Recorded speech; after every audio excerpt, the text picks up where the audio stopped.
ও ও আচ্ছা, অবশ্যই অবশ্যই। আমি মনে করছি যে আহারে আমরা কষ্ট দেবো কেন, আমাদের মেহমান 5,000 টাকা একটু ক্লাইম করিয়েন, 2,000 বললেন আর 3,000 মনে মনে থাক। আল্লাহ কবুল করুন। বলেন আমি প্রধান অতিথি কয় হাজার? 5,000, 2,000, আচ্ছা 5,000 বলিয়ে যখন ফেলেছেন সভাপতি সাহেব, অতিথি সাহেব 5,000 টাকা দোয়া করে দিলাম, আল্লাহ কবুল করে নিন। বলেন আমি কয় হাজার? হ্যাঁ এরকম একটু এইবার আওয়াজে টাকা পালি। আরে বাবা, সেই জন্য বললাম নারায় তাকবীর আওয়াজ হয় না। যেই বলছি কয় হাজার মাঝে 5,000 টাকায় আওয়াজ হয় না, হয় না? টাকায় মাটির পুতুলেরও নাকি জবান খুলে যায়। যাই হোক, অত দূরই বসেন। আমরা আরেকটু সময় কি সামনে যাবো তাইলে ইনশাআল্লাহ? ওগো আমার ভাইরা, আলোচনায় ফিরে আসি। আমি সময় বেশি নেব না, কারণ গভীর রাত, কত কষ্ট, কত শ্রম। ওগো আমার ভাইরা, হুজুর আসসালামু আলাইকুম। ফেসবুকে দেখছি বিয়েতে ইদানিং নতুন একটা ট্রেন্ড চালু হয়েছে, বিয়েতে অশ্লীল ভাষায় কার্ড দেখানো, এটা করা যাবে কিনা? উদাহরণ দেখেন, একেবারে ছবি তুলে দিয়েছে, সর্বোচ্চ গতিসীমা 40 কিলোমিটার, হ্যাঁ পাশে রোগী থাকতে পারে, এই সেই ইত্যাদি ইত্যাদি। যাই হোক, এগুলো পড়ার ভাষা নেই।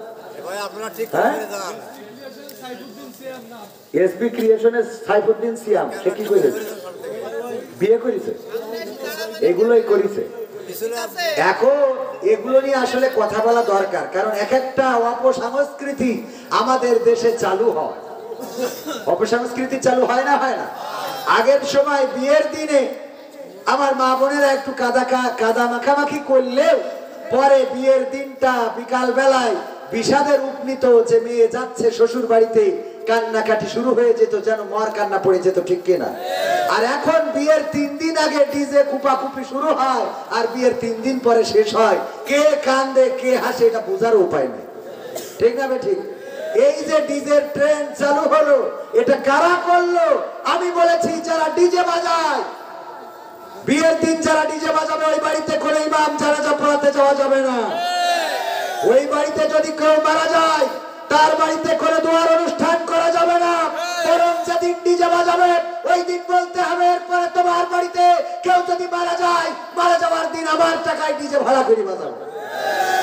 আমি বলেছি আমার গ্রামে যদি কেউ মারা যায় ডিজে বাজাই বিয়েতে, আমি নিজের টাকায় ডিজে লাগাই দিয়ে বলবো দেখ বাজা। ইমাম যেখানে দাঁড়ায় জানাজায় দাঁড় করে ডিজের ওইটা দেবো, দেবে বাড়ি দুম দুম করে। দরকার কবরে একটা স্পিকার লাগাই দেবে, দরকার আছে না নাই? এই একটা কাজ করেছে কুলাঙ্গার, যে এই কাজগুলো করেছে মিডিয়ার মাধ্যমে প্রচার করছে।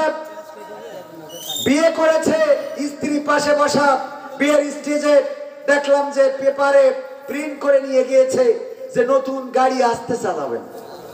আমি কই কুলাঙ্গার, তোমার বাবার জন্য তোমার মা গাড়ি হয়েছিল, তোমার মাকে যে এই কাগজটা দেখাও, তোমার বাবাকে দেখাও। সর্বোচ্চ গতিসীমা এত, এটা তোমার বাবাকে বলো। তোমার মার ব্যাপারে যেন তোমার বাবা সাবধান থাকে। বেয়াদব কুলাঙ্গার, এই দেশে এই জাতীয় অশ্লীলতা করার জন্য এই স্বাধীনতা অর্জন করি নাই।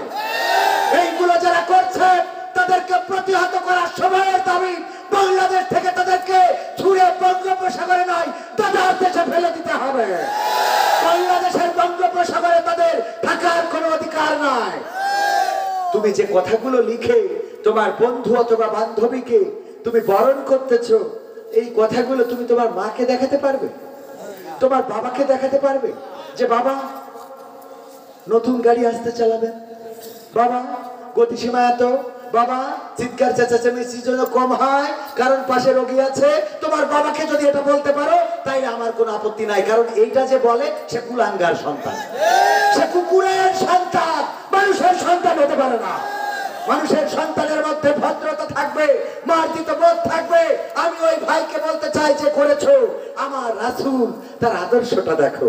একজন সাহাবী এসে বলছেন, আল্লাহ রাসূল আমি জেনা করতে চাই, আমার জেনা করার অনুমতি দিন। আল্লাহ রাসূল বললেন, আমি তোমার জেনা করার অনুমতি দিতে পারি যদি এই একই কাজটা তোমার মা করতে চায় কারোর সাথে, তুমি কি রাজি হবা? বললো, আল্লাহর কসম এটা কোনোভাবে সম্ভব না, আমার মা জেনা করবে এটা আমি কিভাবে মানবো? তোমার বোন যদি করতে চায়, না না না হুজুর আমি এটা কোনোভাবেই মানতে পারবো না। যদি তোমার স্ত্রী করতে চায়, আল্লাহর কসম হুজুর আর বলার দরকার নেই, আমি বুঝতে পেরেছি ওগো রাসূল আমি তো জেনা করি, আমি আসলে জেনার অনুমতি চেয়ে ভুল করেছি। আল্লাহ রাসূল আবারও বললেন, ওগো আমার সাহাবী, ওগো তুমি যদি ইসলাম কবুল করো আমি তোমাকে অনুরোধ করে বলবো, দেখো তুমি জেনা করো, সে কারো না কারো মা, কারো না কারো বোন, কারো না কারো বউ, কারো না কারো সন্তান। তুমি যেটা নিজের জন্য খারাপ মনে করো সেটা অন্যের জন্য ভালো কেন মনে করো? কথা কয় না? নিজের স্ত্রী আর একজনের সাথে ফোনে কথা বললে তোমার মাথায় আগুন উঠে যায়, তা তুমি বিলকিসের সাথে কথা মারাও কেন? কথা কয় না?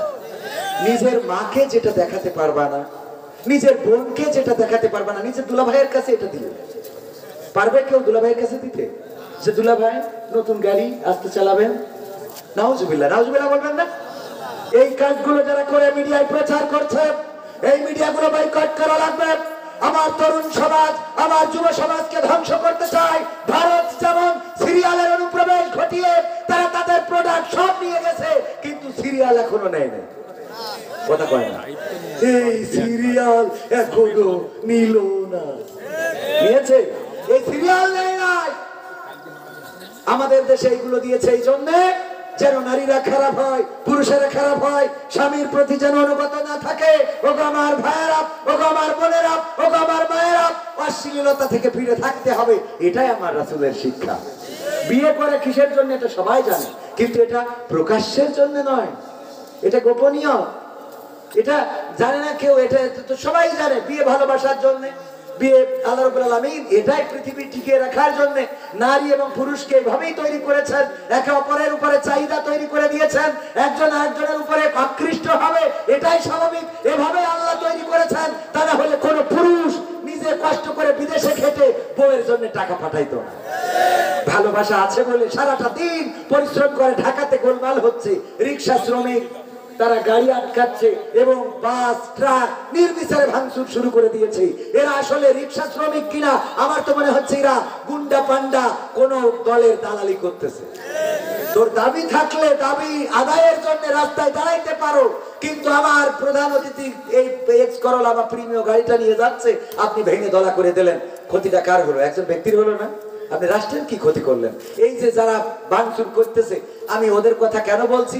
ধরেন তাদের মনের মধ্যে কষ্ট আছে। কেন কষ্ট আছে? সারাটা দিন রিক্সা চালায়, রোদে পড়ে, বৃষ্টিতে ভেজে, পরিবারের জন্য, স্ত্রীর জন্য, সংসারের জন্য। এই ভালোবাসাটা তৈরি করে দিয়েছেন কে?